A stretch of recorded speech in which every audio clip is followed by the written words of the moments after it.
Welcome to our explainer. Today, we're diving into the mind of someone who didn't just pass a ridiculously tough exam, he absolutely crushed it, landing in the top 500.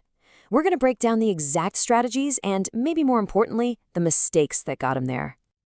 And let's just kick things off with this powerful idea. It basically says the best advice might not come from the genius who's never failed. Nope.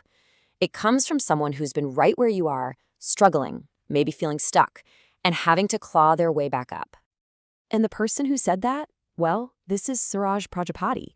He earned an all-India rank of 491 in the norcet exam, which is incredibly competitive. So, this isn't just some nice theory. This is a real battle-tested perspective from someone who's been in the trenches.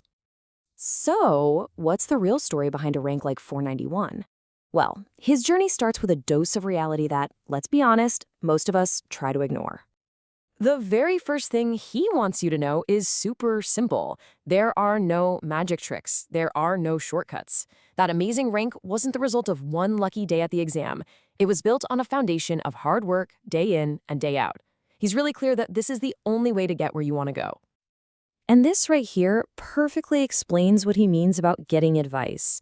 You see, a top performer, yeah, they can give you a study plan, they can give you a strategy, but a struggler, someone who's been there, they get it.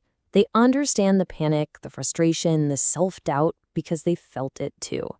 And that shared experience, that empathy, that's what actually helps you get through the really tough days. All right, now for his first major piece of advice, and honestly, this is a huge one.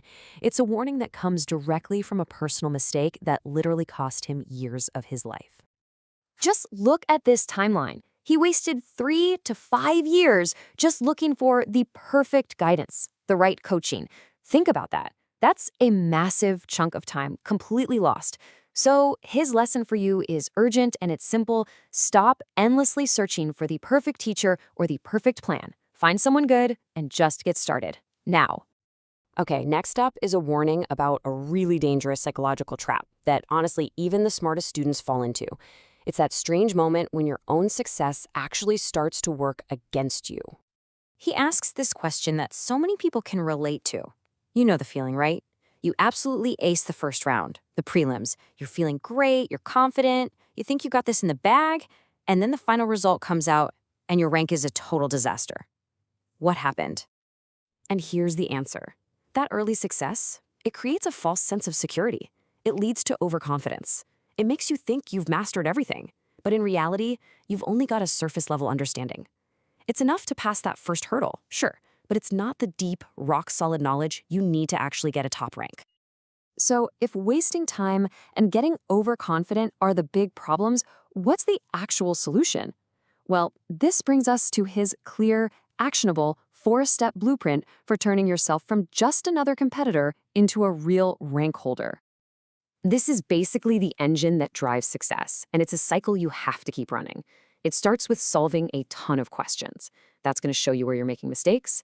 Then you have to dig into those mistakes, which forces you to go back and revise your notes. And that revision is what builds that deep conceptual understanding we were just talking about. Then what? You go back to step 1 and do it all over again. And that right there is the secret sauce.